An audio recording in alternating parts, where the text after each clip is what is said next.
கண்மணி, அன்போடு காதலன் நான் எழுதும் கடிதம் இல்லை கடிதாசி இல்லை மடல் இல்லை கடிதம் இருக்கட்டும் படி. கண்மணி அன்போடு காதலன்.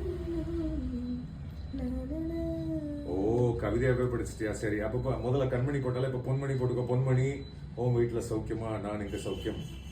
பொன்மணி வீட்டில் சௌக்கியமா? நான் இங்கே சௌக்கியமே. கவிதை கவிதை உன்னை நினைக்கும் போது கவிதையா கூட்டுது. ஆனால் எழுத நினைக்கும் போது தான் வார்த்தைகள் வரமாட்டேங்குது. அது என்ன தெரியல. அபிராமி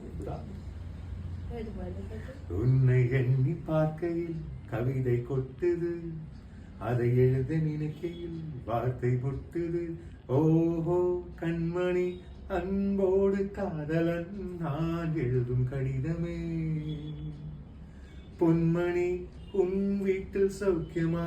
நான் இங்கு சௌக்கியமே.